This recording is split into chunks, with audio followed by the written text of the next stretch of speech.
안녕하세요. 반갑습니다. 현준입니다. 오늘은 제가 좀 특별한 경험을 하고 와서 여러분들께 그 이야기를 해드리려고 하는데요. 바로 원데이 독서 모임에 다녀왔습니다.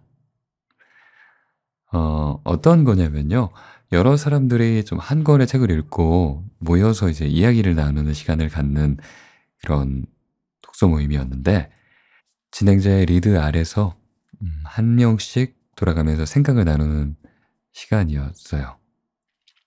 뭐랄까 정말 좀 신선하고 이런 것도 처음이라서 좀 유익한 시간이었던 것 같습니다.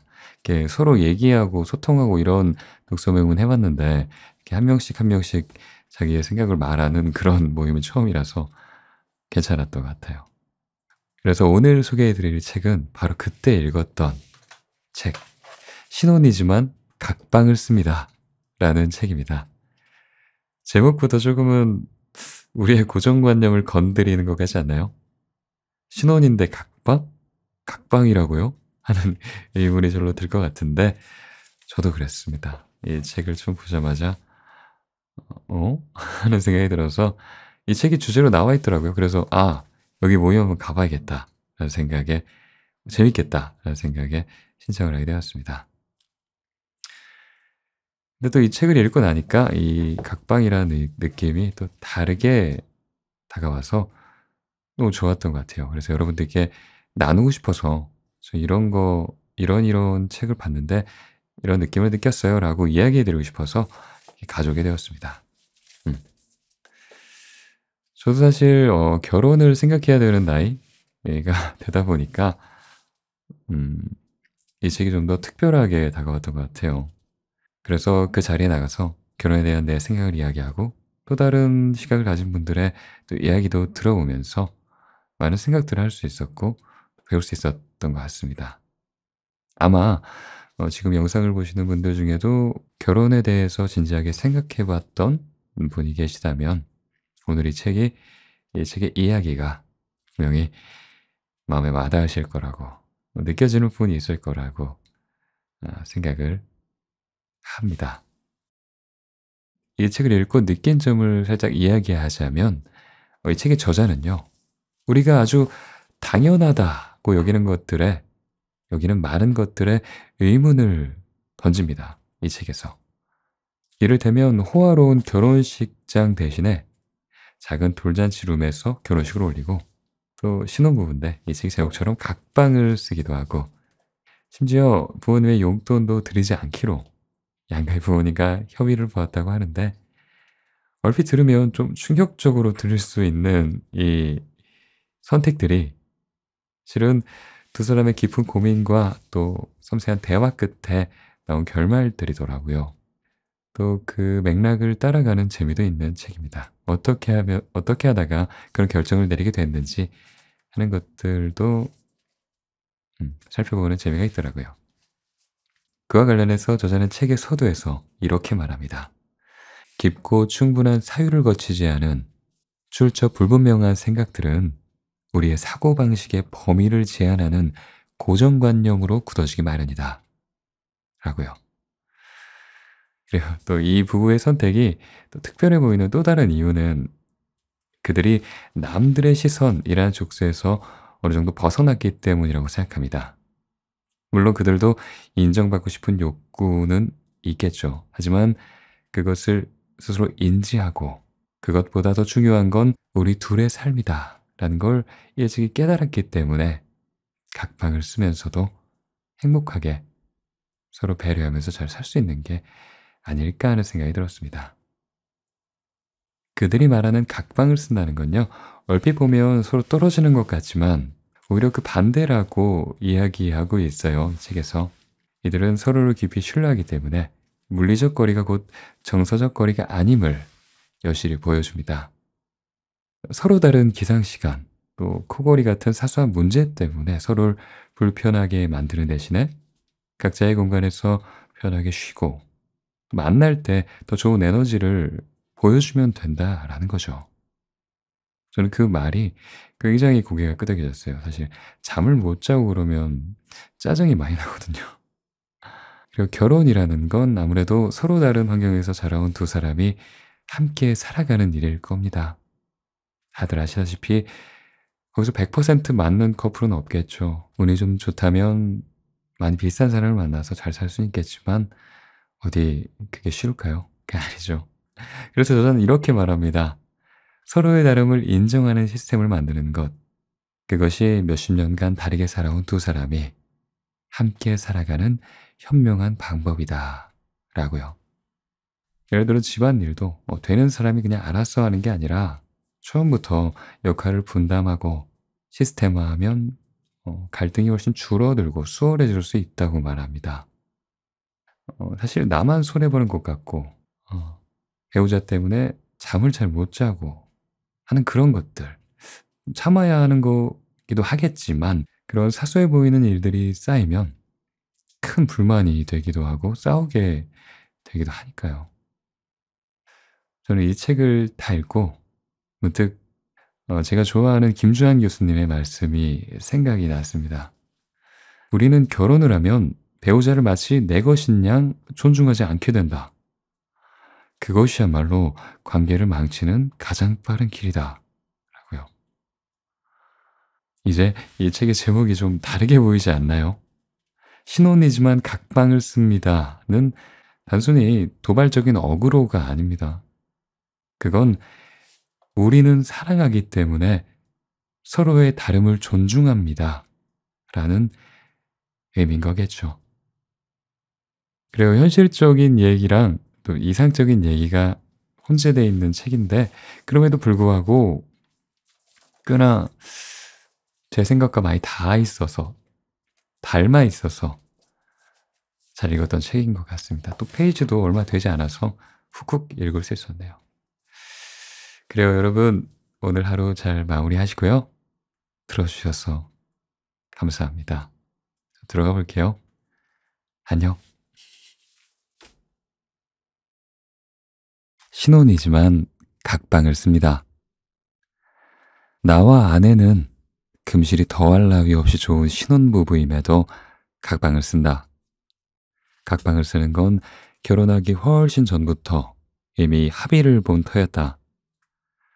우린 연애를 시작하면서부터 곧바로 동거를 시작했는데 그 당시 한참 서로 죽고 못 살 때조차 잠은 따로 잤었다.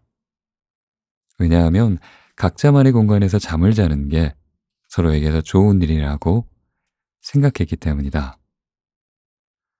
그런데 어디 가서 각방을 쓴다고 하면 좀처럼 이해하기 힘든 눈으로 쳐다보는 사람이 은근히 적지 않았다. 심지어 욕에 가까운 비난을 퍼붓는 이도 있었다.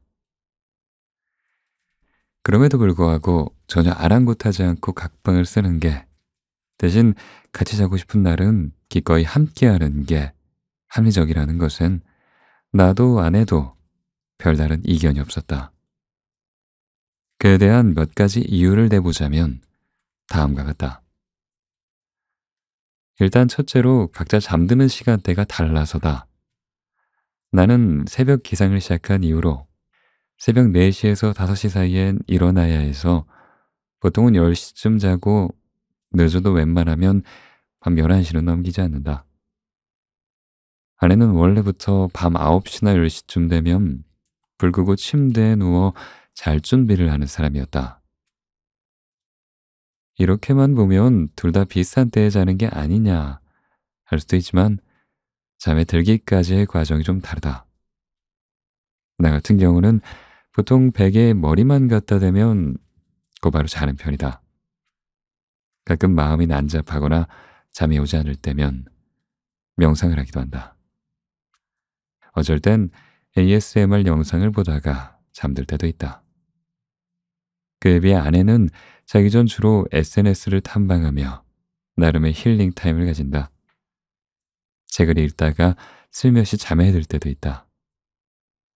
가끔 드라마 정주행을 할 때면 자정이 너무 늦게 자기도 하고 피곤하면 밤 9시가 되기도 전에 기절할 때가 있다.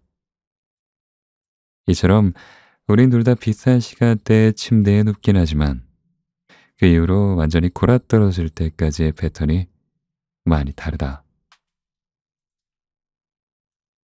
우리의 열정이 가장 타오를 땐 스마트폰 없이 대화를 통해 서로 간의 견해를 공유할 때이지만, 여전히 침대 위로 스마트폰을 가져오는 습관을 아직 우린 극복하지 못했다. 고로 잠들기 전에는 평화롭게 각자 떨어져서 마음 편히 21세기를 양껏 즐기기로 무언의 합의를 본 것이다. 또한 자기 전에 침대에 누워서 하는 일들이 다른 만큼 서로의 숙면에 방해되는 요소가 함께 있을 때의 장점보다 더 많다고 생각했다. 물론 배우자가 손 닿는 곳에 있지 않으면 그에 따른 아쉬움과 허전함이 일기는 한다. 그럼에도 각자만의 방식으로 하루를 조용히 마감하며 평온한 상태로 곤히 잠드는 것이 건강한 부부관계를 위해서는 되려 좋을 거라고 우린 그렇게 판단했다. 두 번째는 일어나는 시간이 다르기 때문이다. 서로 불을 끄고 침대에 눕는 타이밍은 비슷해도 하루를 시작하는 시간에서 우린 많은 차이가 난다. 아내의 모닝콜은 6시 50분에 있고 난 4시 반에 맞춰져 있다. 그런데 아내는 한 번 잠에서 깨면 다시 잠들지 못할 때가 많다. 때문에 아내가 내 알람 소리에 눈을 떴다가는 좋지 못한 컨디션으로 하루를 시작할 수도 있는 것이다. 사실 나는 그게 가장 마음에 걸리는 부분이었다. 새벽에 일어나서 책 읽고 글 쓰는 거 다 좋은데 내가 나 좋다는 일을 하자고 아내가 매번 어중간한 시간에 잠에서 깨야 하는 희생을 감수해야 한다곤 생각하지 않았다. 그런 까닭에 어찌 보면 일어나는 시간이 다르다는 것, 그것 하나만으로도 각방을 지향할 만한 여지는 충분히 있다고 보는 것이다. 그게 아니라면 내가 예전처럼 출근 직전까지 퍼질러 자는 그런 일상으로 회귀한다거나. 각방을 쓰는 마지막 이유는 엄연한 차이를 극복할 수 없었기 때문이다. 난 곰같이 무딘 나머지 옆에서 코를 골거나 이를 갈아도 아주 잘 잔다. 음악이 들려도 방에 불이 켜져 있어도 아무런 상관이 없다. 하물며 자다가 몇 번을 깨도 다시 잠에 드는 건 내게 그리 어려운 일이 아니다. 조금 덜 잔다고 해서 크게 피곤해하지도 않는다. 어쩌다 낮잠을 4시간씩이나 자더라도 평소처럼 원래 자던 시간에 누우면 마치 낮잠 따윈 한 번도 자본 적 없는 듯 아주 잘만 잔다. 그에 비해 아내는 예민하고 잠귀가 밝다. 그래서 보통 잠을 청할 땐 모든 걸 다 소멸시켜야 하는 편이다. 새벽에 화장실 간답시고 잠시 깼다가 다시 잠들지를 못해 출근 시간 전까지 날을 샐 때도 종종 있다. 가끔 함께 잘 때면 난 침대 끝에서 곧 떨어지기라도 할 것처럼 붙어서 자는데 그 이유가 아마 옆에 있는 아내를 혹시라도 건드려 깨울까 봐서 그런 게 아닐까 한다. 보통 침대를 혼자 쓰면 정중앙에 대자로 몸을 뻗고 그렇게 자곤 하니까 영 틀린 추측은 아닐 것이다.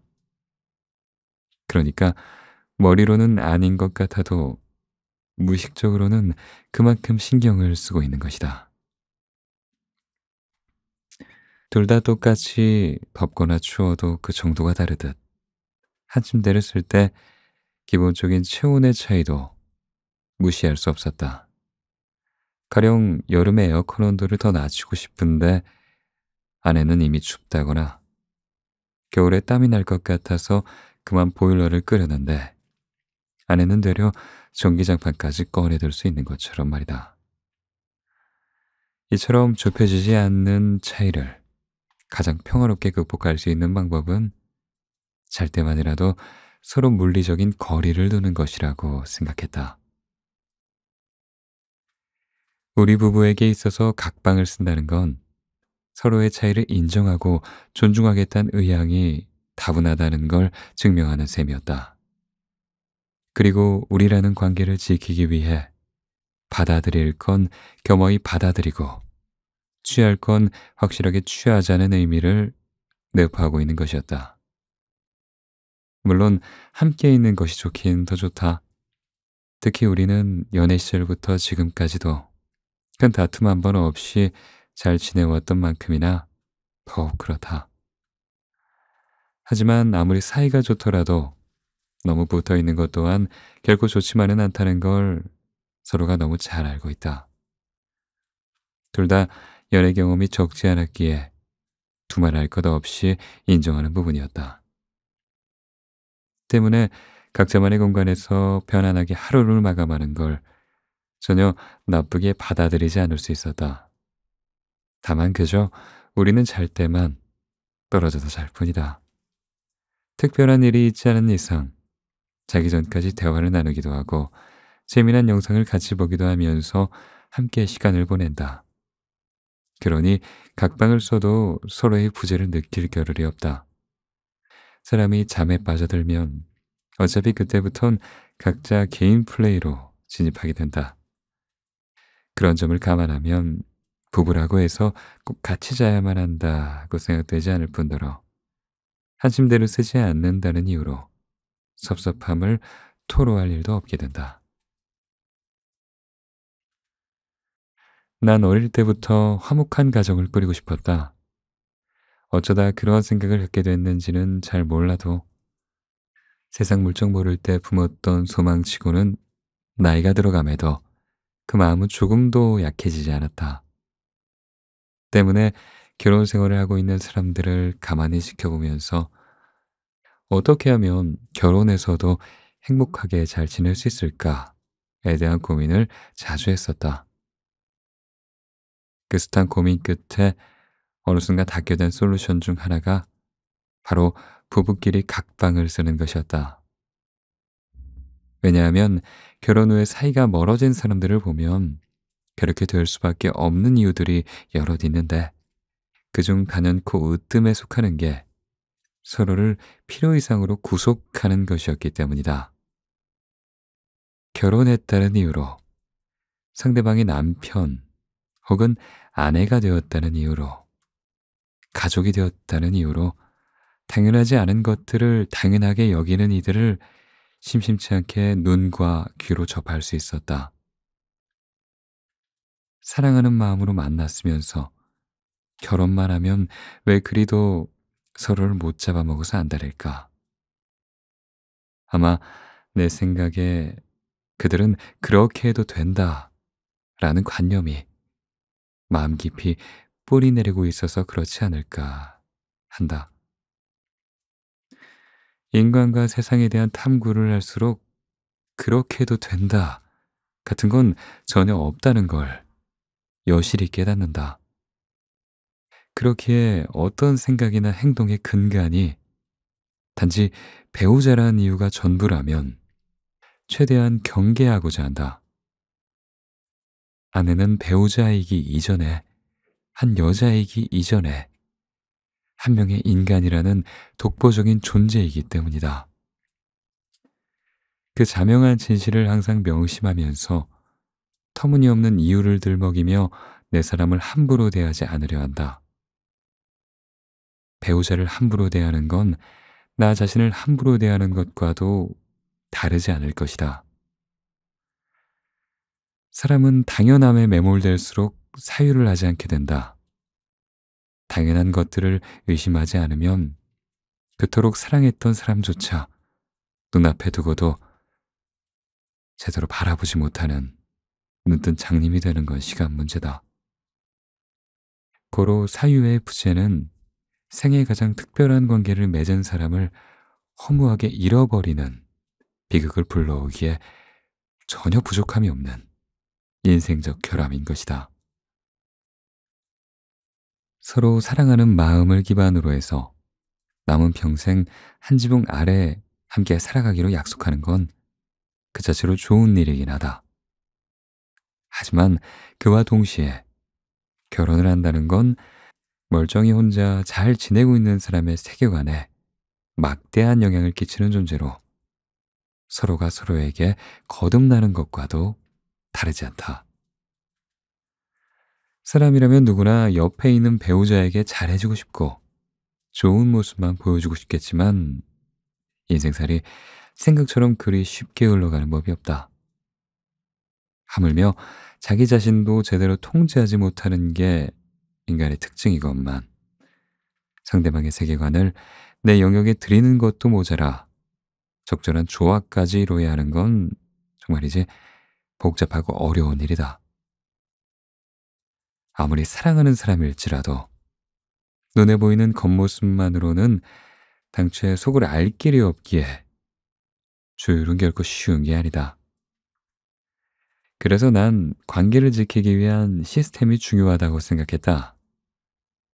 부부 사이가 개선되진 못할지언정 최소한 서로에게 악영향만큼은 끼치지 않을 수 있는 그런 장치가 부부관계에선 꼭 필요하다고 봤다.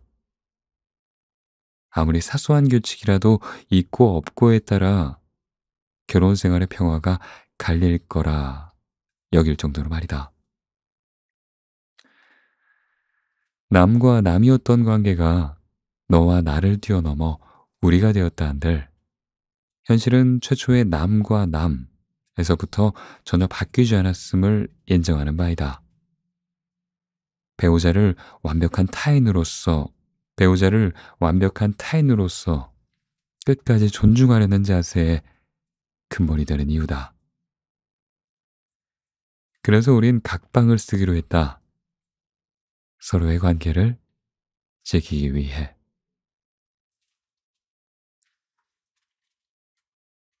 성격 차이를 극복하는 방법.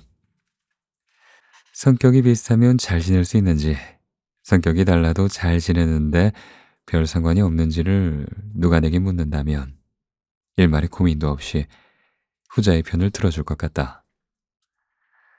난 평소에 시간이 남으면 독서든 글쓰기든 간에 뭐라도 하려고 덤비는 편이다. 직장에서든 집에서든 생산적인 활동을 해야만 할 것 같은 압박감에 시달린다.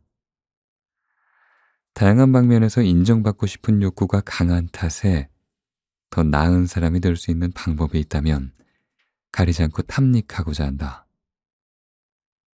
그에 비해 아내는 나름대로 열심히 살아가지만 굳이 나처럼 스스로를 괴롭히진 않는다.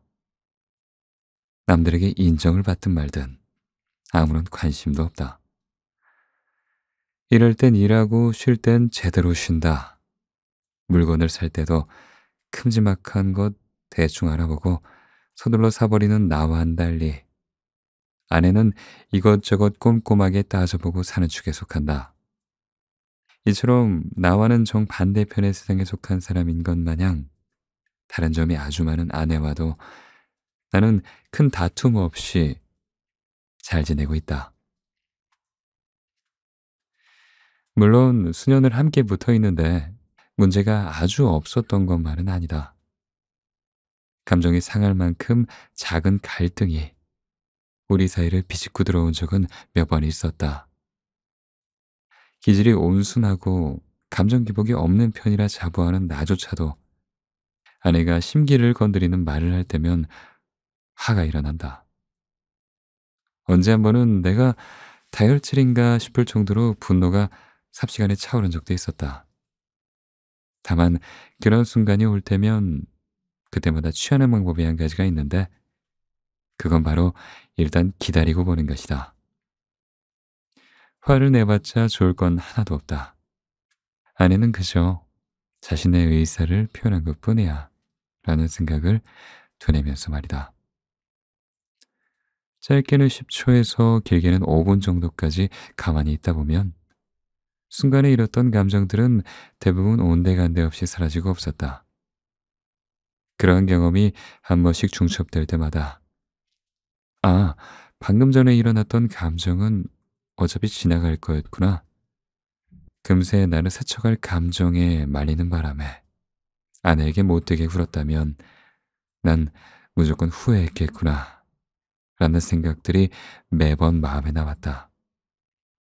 그러다 보니 다음에 비슷한 상황에서 보다 수월하게 감정이 부리는 술수에 넘어가지 않게 되었다. 감정을 참는다는 얘기는 아니다. 애초에 참는다고 해서 참아지는 감정도 아니었다.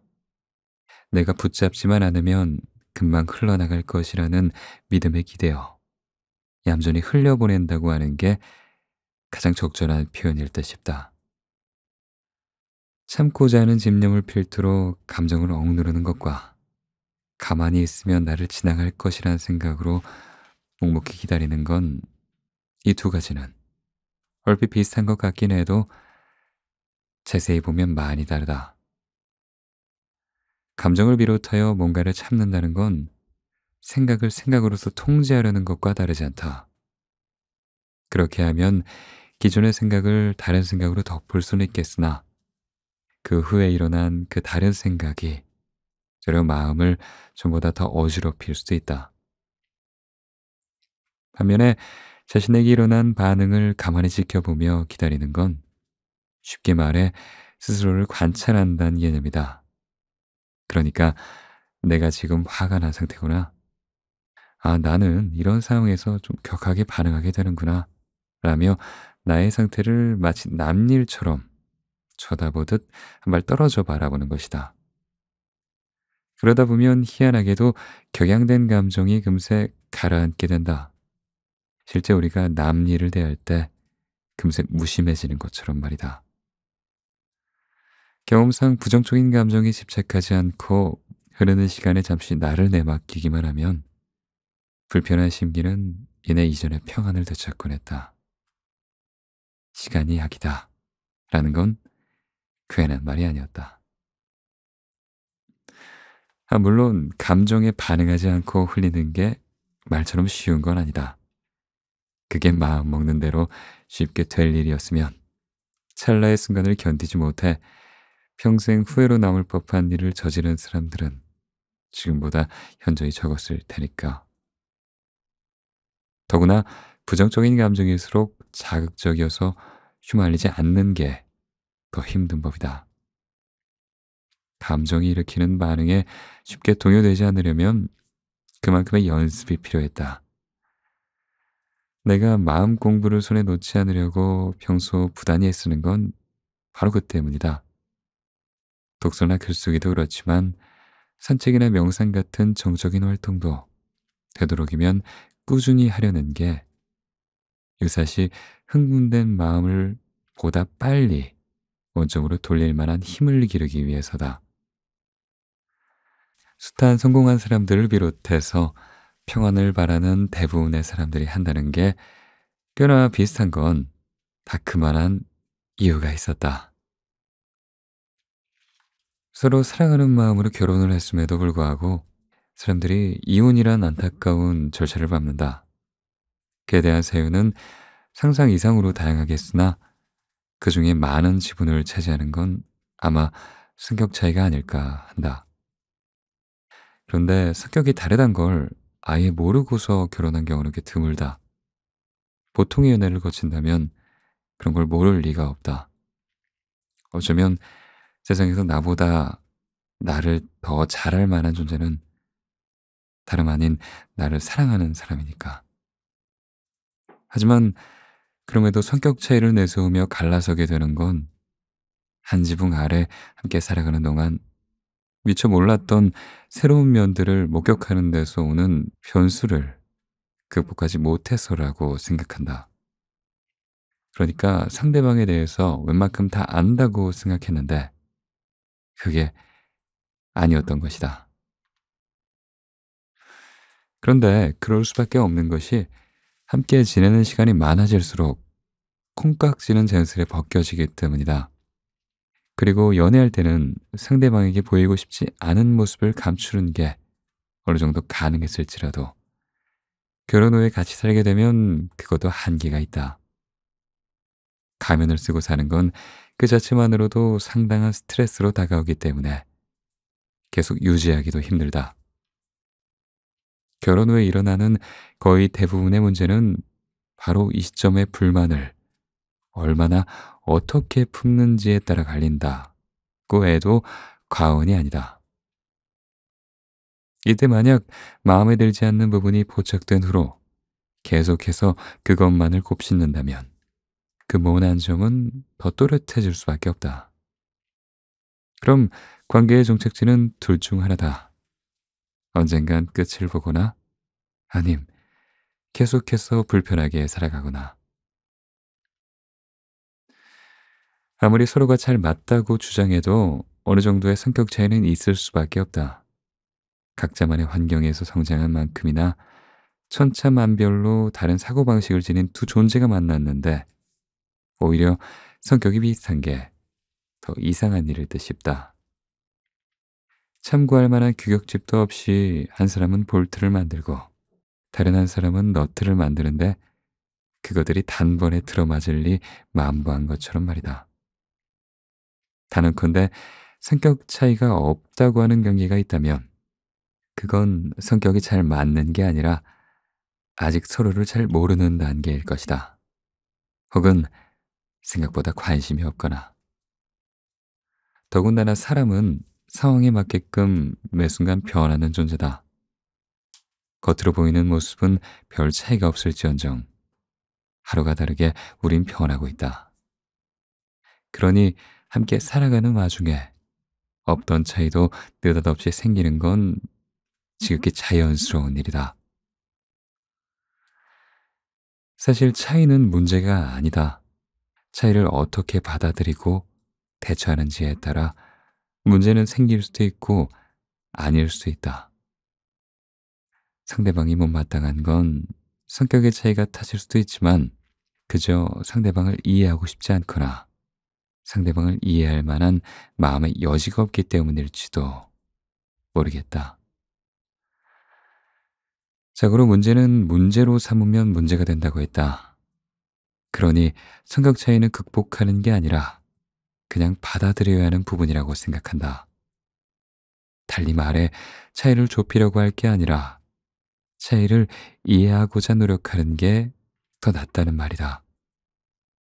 물론 배우자와의 어긋난 부분을 맞추려고 애를 쓴다면 어느 정도 맞추는 게 가능해야 하겠다만 인간의 욕망은 만족하는 법이 없다는 게 문제다. 상대를 바라보는 관점이 맞지 않으면 하나가 해결되더라도 다른 하나를 걸고 넘어질 게 뻔하다. 상대방을 받아들이지 못하는 건 내가 옳다는 생각이 마음속 깊이 자리 잡고 있어서 그렇다. 일단 대립을 하기도 전부터 내가 맞다는 생각을 기반으로 상대를 대하니까 나와 다른 행태는 이유를 불문하고 모두 안이 굽게 느껴지는 것이다. 예컨대 뭔가 불만스러운 상황에서 아니 이렇게만 하면 되는데 왜 저렇게밖에 못하는 거지? 라는 식으로 생각한다면 나는 맞고 상대방은 잘못됐다는 관념만 강해진다. 그럼 문제 해결은 고사하고 내 생각이 틀리지 않았음을 입증하는 데만 현안이 된다. 문제의 본질과는 꽤 멀어지는 것이다. 하물며 차이라는 것은 실제하는 것도 아니다. 인간의 생각이 만들어낸 개념에 불과하다. 옳다 그르다의 잣대로서 남을 판단하지 않으면 문제는 그리 심각해질 일이 없다. 정말 그러지만 않으면 대부분의 경우에서는 그러려니 하고 넘어갈 수 있는 것이다. 그런데 그렇지가 않고 내가 맞다는 우직한 관념을 내세우며 배우자를 극다 못해 찍어내리기까지 한다면 둘 중 한 사람은 관계의 선을 넘나드는 생각과 또 행동을 일삼아도 전혀 이상할 게 없는 일이다. 단언컨대 마음이 변하는 것의 여부와는 상관없이 원만한 관계를 유지하는 방법은 배우자의 있는 그대로의 모습을 존중하고 받아들이는 것뿐이다. 만약 그런 마음가짐이 바로 서 있지 않다면 그 누구를 새로이 만나더라도 비슷한 상황이 반복해서 일어날 게 뻔하다. 사람은 정말 희한하리만큼이나 끼리끼리 만나게 되니까.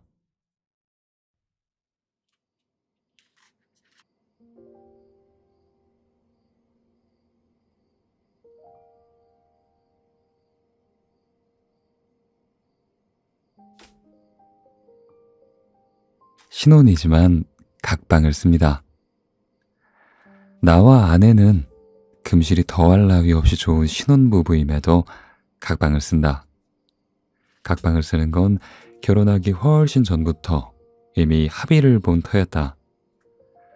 우린 연애를 시작하면서부터 곧바로 동거를 시작했는데 그 당시 한참 서로 죽고 못 살 때조차 잠은 따로 잤었다. 왜냐하면 각자만의 공간에서 잠을 자는 게 서로에게 더 좋은 일이라고 생각했기 때문이다. 그런데 어디 가서 각방을 쓴다고 하면 좀처럼 이해하기 힘든 눈으로 쳐다보는 사람이 은근히 적지 않았다. 심지어 욕에 가까운 비난을 퍼붓는 이도 있었다. 그럼에도 불구하고 전혀 아랑곳하지 않고 각방을 쓰는 게, 대신 같이 자고 싶은 날은 기꺼이 함께하는 게 합리적이라는 것은 나도 아내도 별다른 이견이 없었다.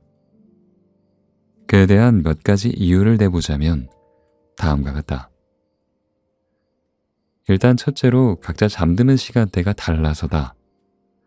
나는 새벽 기상을 시작한 이후로 새벽 4시에서 5시 사이엔 일어나야 해서 보통은 10시쯤 자고 늦어도 웬만하면 밤 11시는 넘기지 않는다.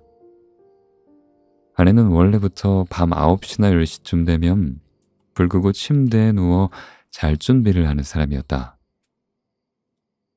이렇게만 보면 둘 다 비슷한 때에 자는 게 아니냐 할 수도 있지만 잠에 들기까지의 과정이 좀 다르다.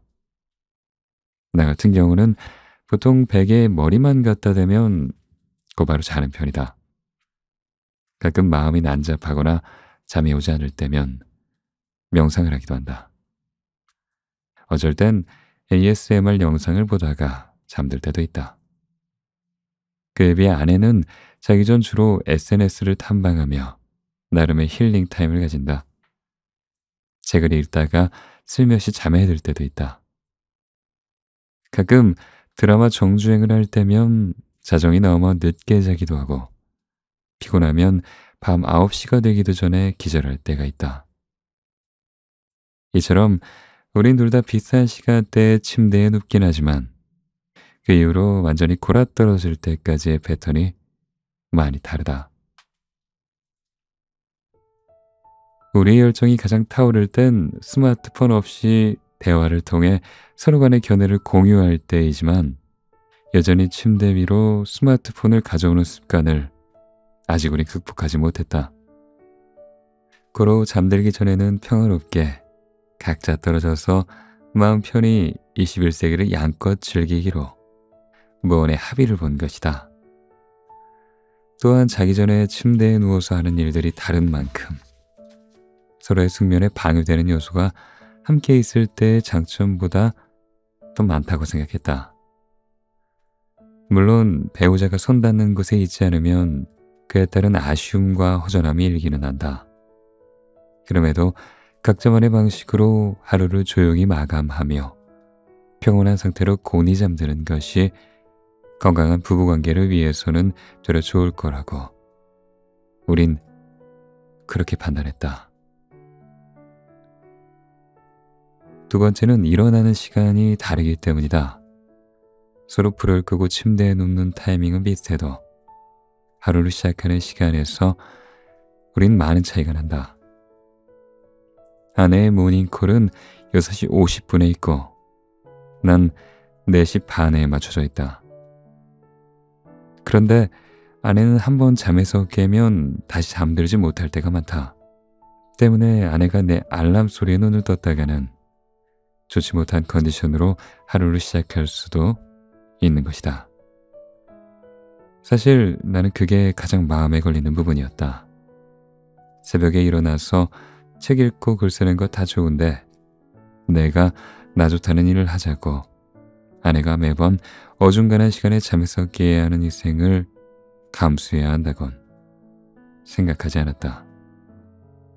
그런 까닭에 어찌 보면 일어나는 시간이 다르다는 것, 그것 하나만으로도 각방을 지향할 만한 여지는 충분히 있다고 보는 것이다.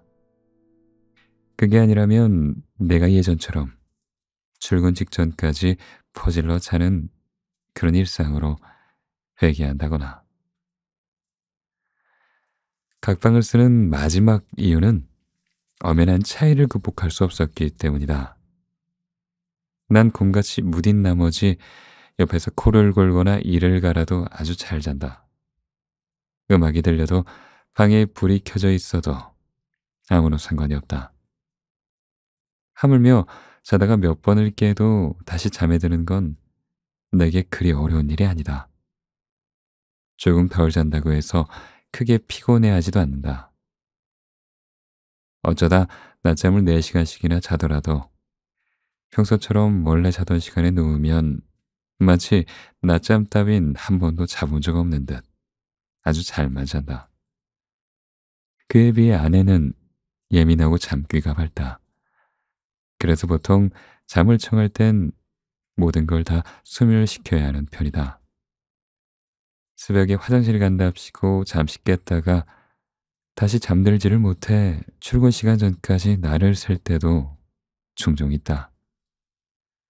가끔 함께 잘 때면 난 침대 끝에서 곧 떨어지기라도 할 것처럼 붙어서 자는데 그 이유가 아마 옆에 있는 아내를 혹시라도 건드려 깨울까 봐서 그런 게 아닐까 한다.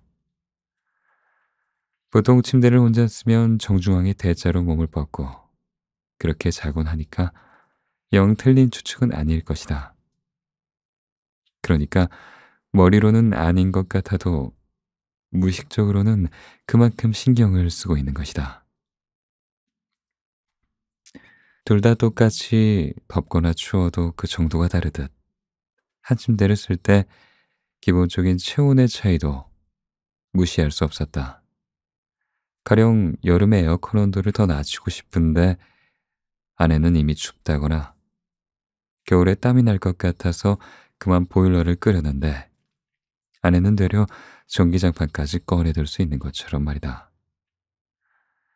이처럼 좁혀지지 않는 차이를 가장 평화롭게 극복할 수 있는 방법은 잘 때만이라도 서로 물리적인 거리를 두는 것이라고 생각했다.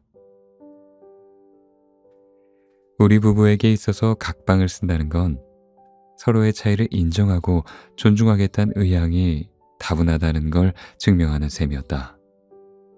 그리고 우리라는 관계를 지키기 위해 받아들일 건 겸허히 받아들이고 취할 건 확실하게 취하자는 의미를 내포하고 있는 것이었다. 물론 함께 있는 것이 좋긴 더 좋다. 특히 우리는 연애 시절부터 지금까지도 큰 다툼 한 번 없이 잘 지내왔던 만큼이나 더욱 그렇다.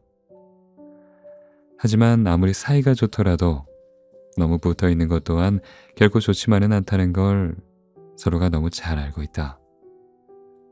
둘 다 연애 경험이 적지 않았기에 두말할 것 없이 인정하는 부분이었다. 때문에 각자만의 공간에서 편안하게 하루를 마감하는 걸 전혀 나쁘게 받아들이지 않을 수 있었다. 다만 그저 우리는 잘 때만 떨어져서 잘 뿐이다. 특별한 일이 있지 않은 이상 자기 전까지 대화를 나누기도 하고 재미난 영상을 같이 보기도 하면서 함께 시간을 보낸다. 그러니 각방을 써도 서로의 부재를 느낄 겨를이 없다. 사람이 잠에 빠져들면 어차피 그때부턴 각자 개인 플레이로 진입하게 된다. 그런 점을 감안하면 부부라고 해서 꼭 같이 자야만 한다고 생각되지 않을 뿐더러 한 침대를 쓰지 않는다는 이유로 섭섭함을 토로할 일도 없게 된다. 난 어릴 때부터 화목한 가정을 꾸리고 싶었다. 어쩌다 그런 생각을 갖게 됐는지는 잘 몰라도 세상 물정 모를 때 품었던 소망치고는 나이가 들어감에도 그 마음은 조금도 약해지지 않았다. 때문에 결혼 생활을 하고 있는 사람들을 가만히 지켜보면서 어떻게 하면 결혼해서도 행복하게 잘 지낼 수 있을까에 대한 고민을 자주 했었다. 그 숱한 고민 끝에 어느 순간 닿게 된 솔루션 중 하나가 바로 부부끼리 각방을 쓰는 것이었다. 왜냐하면 결혼 후에 사이가 멀어진 사람들을 보면 그렇게 될 수밖에 없는 이유들이 여럿 있는데 그중 단연코 으뜸에 속하는 게 서로를 필요 이상으로 구속하는 것이었기 때문이다. 결혼했다는 이유로, 상대방의 남편 혹은 아내가 되었다는 이유로, 가족이 되었다는 이유로 당연하지 않은 것들을 당연하게 여기는 이들을 심심치 않게 눈과 귀로 접할 수 있었다.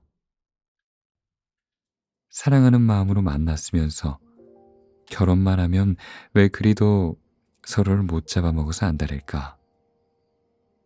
아마 내 생각에 그들은 그렇게 해도 된다 라는 관념이 마음 깊이 뿌리 내리고 있어서 그렇지 않을까 한다. 인간과 세상에 대한 탐구를 할수록 그렇게 해도 된다 같은 건 전혀 없다는 걸 여실히 깨닫는다. 그렇기에 어떤 생각이나 행동의 근간이 단지 배우자라는 이유가 전부라면 최대한 경계하고자 한다. 아내는 배우자이기 이전에, 한 여자이기 이전에 한 명의 인간이라는 독보적인 존재이기 때문이다. 그 자명한 진실을 항상 명심하면서 터무니없는 이유를 들먹이며 내 사람을 함부로 대하지 않으려 한다. 배우자를 함부로 대하는 건 나 자신을 함부로 대하는 것과도 다르지 않을 것이다. 사람은 당연함에 매몰될수록 사유를 하지 않게 된다. 당연한 것들을 의심하지 않으면 그토록 사랑했던 사람조차 눈앞에 두고도 제대로 바라보지 못하는 눈뜬 장님이 되는 건 시간 문제다. 고로 사유의 부재는 생에 가장 특별한 관계를 맺은 사람을 허무하게 잃어버리는 비극을 불러오기에 전혀 부족함이 없는 인생적 결함인 것이다. 서로 사랑하는 마음을 기반으로 해서 남은 평생 한 지붕 아래 함께 살아가기로 약속하는 건 그 자체로 좋은 일이긴 하다. 하지만 그와 동시에 결혼을 한다는 건 멀쩡히 혼자 잘 지내고 있는 사람의 세계관에 막대한 영향을 끼치는 존재로 서로가 서로에게 거듭나는 것과도 다르지 않다. 사람이라면 누구나 옆에 있는 배우자에게 잘해주고 싶고 좋은 모습만 보여주고 싶겠지만 인생살이 생각처럼 그리 쉽게 흘러가는 법이 없다. 하물며 자기 자신도 제대로 통제하지 못하는 게 인간의 특징이건만 상대방의 세계관을 내 영역에 들이는 것도 모자라 적절한 조화까지 이루어야 하는 건 정말이지 복잡하고 어려운 일이다. 아무리 사랑하는 사람일지라도 눈에 보이는 겉모습만으로는 당최 속을 알 길이 없기에 조율은 결코 쉬운 게 아니다. 그래서 난 관계를 지키기 위한 시스템이 중요하다고 생각했다. 부부 사이가 개선되진 못할지언정 최소한 서로에게 악영향만큼은 끼치지 않을 수 있는 그런 장치가 부부관계에선 꼭 필요하다고 봤다. 아무리 사소한 규칙이라도 있고 없고에 따라 결혼 생활의 평화가 갈릴 거라 여길 정도로 말이다. 남과 남이었던 관계가 너와 나를 뛰어넘어 우리가 되었다 한들 현실은 최초의 남과 남에서부터 전혀 바뀌지 않았음을 인정하는 바이다. 배우자를 완벽한 타인으로서 끝까지 존중하려는 자세에 근본이 되는 이유다. 그래서 우린 각방을 쓰기로 했다. 서로의 관계를 지키기 위해.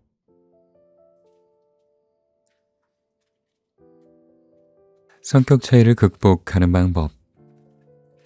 성격이 비슷하면 잘 지낼 수 있는지, 성격이 달라도 잘 지내는데 별 상관이 없는지를 누가 내게 묻는다면 일말의 고민도 없이 후자의 편을 들어줄 것 같다. 난 평소에 시간이 남으면 독서든 글쓰기든 간에 뭐라도 하려고 덤비는 편이다. 직장에서든 집에서든 생산적인 활동을 해야만 할 것 같은 압박감에 시달린다. 다양한 방면에서 인정받고 싶은 욕구가 강한 탓에 더 나은 사람이 될 수 있는 방법이 있다면 가리지 않고 탐닉하고자 한다. 그에 비해 아내는 나름대로 열심히 살아가지만 굳이 나처럼 스스로를 괴롭히진 않는다. 남들에게 인정을 받든 말든 아무런 관심도 없다. 일할 땐 일하고 쉴 땐 제대로 쉰다. 물건을 살 때도 큼지막한 것 대충 알아보고 서둘러 사버리는 나와는 달리 아내는 이것저것 꼼꼼하게 따져보고 사는 축에 속한다. 이처럼 나와는 정반대편의 세상에 속한 사람인 것 마냥 다른 점이 아주 많은 아내와도 나는 큰 다툼 없이 잘 지내고 있다. 물론 수년을 함께 붙어 있는데 문제가 아주 없었던 것만은 아니다. 감정이 상할 만큼 작은 갈등이 우리 사이를 비집고 들어온 적은 몇 번 있었다. 기질이 온순하고 감정 기복이 없는 편이라 자부하는 나조차도 아내가 심기를 건드리는 말을 할 때면 화가 일어난다. 언제 한 번은 내가 다혈질인가 싶을 정도로 분노가 삽시간에 차오른 적도 있었다. 다만 그런 순간이 올 때면 그때마다 취하는 방법이 한 가지가 있는데 그건 바로 일단 기다리고 보는 것이다. 화를 내봤자 좋을 건 하나도 없다. 아내는 그저 자신의 의사를 표현한 것뿐이야 라는 생각을 되뇌면서 말이다. 짧게는 10초에서 길게는 5분 정도까지 가만히 있다 보면 순간에 일었던 감정들은 대부분 온데간데 없이 사라지고 없었다. 그러한 경험이 한 번씩 중첩될 때마다 아, 방금 전에 일어났던 감정은 어차피 지나갈 거였구나. 금세 나를 스쳐갈 감정에 말리는 바람에 아내에게 못되게 굴었다면 난 무조건 후회했겠구나 라는 생각들이 매번 마음에 남았다. 그러다 보니 다음에 비슷한 상황에서 보다 수월하게 감정이 부리는 술수에 넘어가지 않게 되었다. 감정을 참는다는 얘기는 아니다. 애초에 참는다고 해서 참아지는 감정도 아니었다. 내가 붙잡지만 않으면 금방 흘러나갈 것이라는 믿음에 기대어 얌전히 흘려보낸다고 하는 게 가장 적절한 표현일 듯 싶다. 참고자 하는 집념을 필두로 감정을 억누르는 것과 가만히 있으면 나를 지나갈 것이라는 생각으로 묵묵히 기다리는 건 이 두 가지는 얼핏 비슷한 것 같긴 해도 자세히 보면 많이 다르다. 감정을 비롯하여 뭔가를 참는다는 건 생각을 생각으로서 통제하려는 것과 다르지 않다.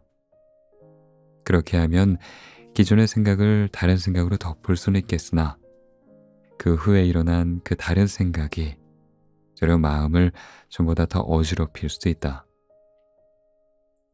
반면에 자신에게 일어난 반응을 가만히 지켜보며 기다리는 건 쉽게 말해 스스로를 관찰한다는 개념이다. 그러니까 내가 지금 화가 난 상태구나. 나는 이런 상황에서 좀 격하게 반응하게 되는구나. 라며 나의 상태를 마치 남일처럼 쳐다보듯 한 발 떨어져 바라보는 것이다. 그러다 보면 희한하게도 격양된 감정이 금세 가라앉게 된다. 실제 우리가 남일을 대할 때 금세 무심해지는 것처럼 말이다. 경험상 부정적인 감정에 집착하지 않고 흐르는 시간에 잠시 나를 내맡기기만 하면 불편한 심기는 이내 이전의 평안을 되찾곤 했다. 시간이 약이다 라는 건 괜한 말이 아니었다. 물론 감정에 반응하지 않고 흘리는 게 말처럼 쉬운 건 아니다. 그게 마음 먹는 대로 쉽게 될 일이었으면 찰나의 순간을 견디지 못해 평생 후회로 남을 법한 일을 저지른 사람들은 지금보다 현저히 적었을 테니까. 더구나 부정적인 감정일수록 자극적이어서 휘말리지 않는 게 더 힘든 법이다. 감정이 일으키는 반응에 쉽게 동요되지 않으려면 그만큼의 연습이 필요했다. 내가 마음 공부를 손에 놓지 않으려고 평소 부단히 애쓰는 건 바로 그 때문이다. 독서나 글쓰기도 그렇지만 산책이나 명상 같은 정적인 활동도 되도록이면 꾸준히 하려는 게 유사시 흥분된 마음을 보다 빨리 원점으로 돌릴 만한 힘을 기르기 위해서다.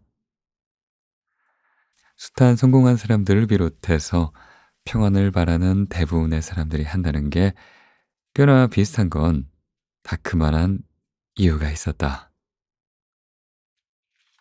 서로 사랑하는 마음으로 결혼을 했음에도 불구하고 사람들이 이혼이란 안타까운 절차를 밟는다. 그에 대한 사유는 상상 이상으로 다양하겠으나 그 중에 많은 지분을 차지하는 건 아마 성격 차이가 아닐까 한다. 그런데 성격이 다르단 걸 아예 모르고서 결혼한 경우는 꽤 드물다. 보통의 연애를 거친다면 그런 걸 모를 리가 없다. 어쩌면 세상에서 나보다 나를 더 잘할 만한 존재는 다름 아닌 나를 사랑하는 사람이니까.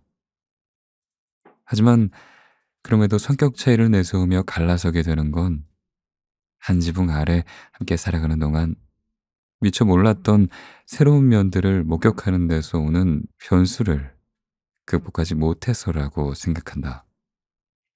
그러니까 상대방에 대해서 웬만큼 다 안다고 생각했는데 그게 아니었던 것이다. 그런데 그럴 수밖에 없는 것이 함께 지내는 시간이 많아질수록 콩깍지는 자연스레 벗겨지기 때문이다.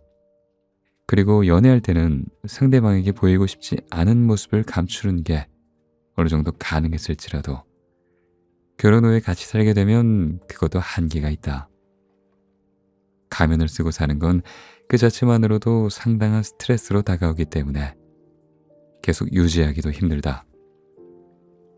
결혼 후에 일어나는 거의 대부분의 문제는 바로 이 시점의 불만을 얼마나 어떻게 품는지에 따라 갈린다고 해도 과언이 아니다.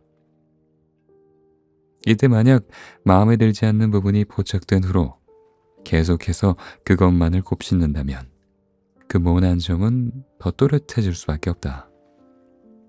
그럼 관계의 종착지는 둘 중 하나다.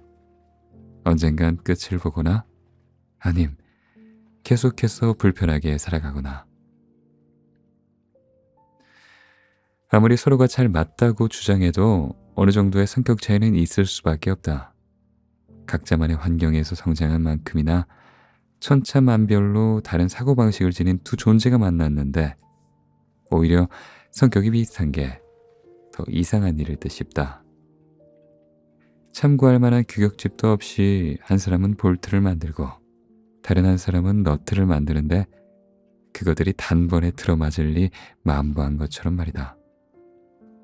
단언컨대 성격 차이가 없다고 하는 경계가 있다면 그건 성격이 잘 맞는 게 아니라 아직 서로를 잘 모르는 단계일 것이다. 혹은 생각보다 관심이 없거나. 더군다나 사람은 상황에 맞게끔 매 순간 변하는 존재다. 겉으로 보이는 모습은 별 차이가 없을지언정 하루가 다르게 우린 변하고 있다. 그러니 함께 살아가는 와중에 없던 차이도 느닷없이 생기는 건 지극히 자연스러운 일이다. 사실 차이는 문제가 아니다. 차이를 어떻게 받아들이고 대처하는지에 따라 문제는 생길 수도 있고 아닐 수도 있다. 상대방이 못마땅한 건 성격의 차이가 탓일 수도 있지만 그저 상대방을 이해하고 싶지 않거나 상대방을 이해할 만한 마음의 여지가 없기 때문일지도 모르겠다. 자고로 문제는 문제로 삼으면 문제가 된다고 했다. 그러니 성격 차이는 극복하는 게 아니라 그냥 받아들여야 하는 부분이라고 생각한다. 달리 말해 차이를 좁히려고 할 게 아니라 차이를 이해하고자 노력하는 게 더 낫다는 말이다. 물론 배우자와의 어긋난 부분을 맞추려고 애를 쓴다면 어느 정도 맞추는 게 가능해야 하겠다만 인간의 욕망은 만족하는 법이 없다는 게 문제다. 상대를 바라보는 관점이 맞지 않으면 하나가 해결되더라도 다른 하나를 걸고 넘어질 게 뻔하다. 상대방을 받아들이지 못하는 건 내가 옳다는 생각이 마음속 깊이 자리 잡고 있어서 그렇다. 일단 대립을 하기도 전부터 내가 맞다는 생각을 기반으로 상대를 대하니까 나와 다른 행태는 이유를 불문하고 모두 안이 굽게 느껴지는 것이다. 예컨대 뭔가 불만스러운 상황에서 아니 이렇게만 하면 되는데 왜 저렇게밖에 못하는 거지? 라는 식으로 생각한다면 나는 맞고 상대방은 잘못됐다는 관념만 강해진다. 그럼 문제 해결은 고사하고 내 생각이 틀리지 않았음을 입증하는 데만 현안이 된다. 문제의 본질과는 꽤 멀어지는 것이다. 하물며 차이라는 것은 실제하는 것도 아니다. 인간의 생각이 만들어낸 개념에 불과하다. 옳다 그르다의 잣대로서 남을 판단하지 않으면 문제는 그리 심각해질 일이 없다. 정말 그러지만 않으면 대부분의 경우에서는 그러려니 하고 넘어갈 수 있는 것이다.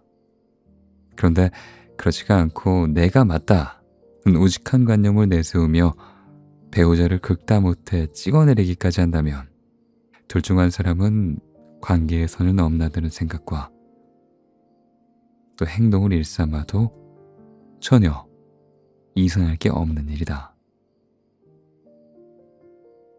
단언컨대 마음이 변하는 것의 여부와는 상관없이 원만한 관계를 유지하는 방법은 배우자의 있는 그대로의 모습을 존중하고 받아들이는 것뿐이다.